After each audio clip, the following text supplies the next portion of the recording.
আসসালামু আলাইকুম ওয়া রাহমাতুল্লাহ। প্রিয় বন্ধুরা, আশা করি সবাই অনেক ভালো আছেন। আলহামদুলিল্লাহ।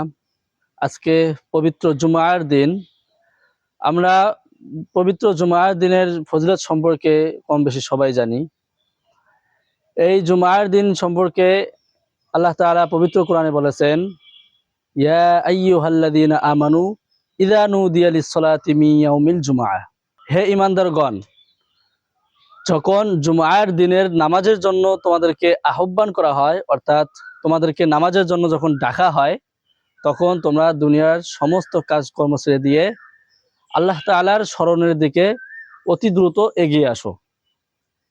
এই জুমার দিনের বিভিন্ন ফজিলত রয়েছে। আমি সংক্ষিপ্ত ফজিলত আপনাদের সামনে তুলে ধরার চেষ্টা করব ইনশাআল্লাহ। তাই ভিডিওটি সম্পূর্ণ দেখার সবার প্রতি অনুরোধ রইল।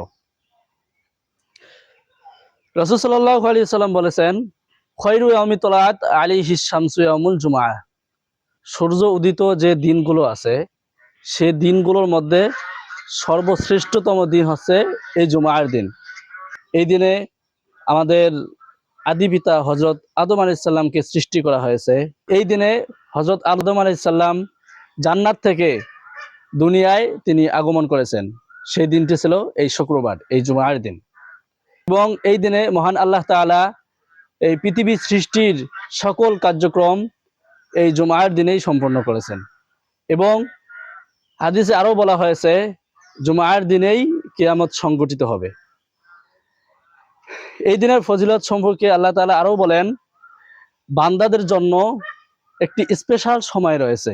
এই জুমার দিনে একটি স্পেশাল সময় রয়েছে, যে সময়টা দোয়া কবুলের সময়। অন্যান্য দিনের তুলনায় এই জুমার দিন অনেকটা অধিক পরিমাণে ফজিলতপূর্ণ দিন। আমরা এই দিনটি হেলায় খেলায় কোনোভাবেই কাটাবো না। এই দিনটি আমরা যদি মর্যাদা বুঝতে পারি, এই দিনের ফজিলত সম্পর্কে যদি আমরা জানতে পারি, তাহলে এটা আমাদের জন্য অনেক কল্যাণজনক, আমাদের জন্য অনেক ফায়দা। যদিও আপনাদের মাঝে বার্তাটি দেওয়ার একটু লেট হয়ে গেছে, কিন্তু এর ফজিলত সম্পর্কে আমাদের কারও অজানা নেই। আমরা এই জুমার দিনের ফজিলত সম্পর্কে সবাই কম বেশি জানি। এই জুমার দিনকে তুলনা করা হয়েছে সপ্তাহে একটি ঈদের দিন গরিবের জন্য।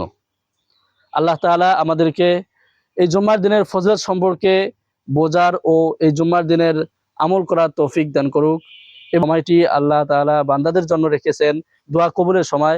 আল্লাহ তাআলা আমাদেরকে সেই সময়টি আল্লাহ তাআলার ইবাদত বন্দিগিতে কাটিয়ে দেওয়ার আমাদেরকে তৌফিক দান করুক।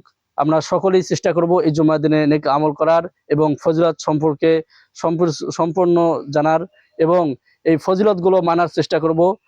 আজকের জন্য এখানেই বিদায় নিচ্ছি। আসসালামু আলাইকুম ওয়া রাহমাতুল্লাহ।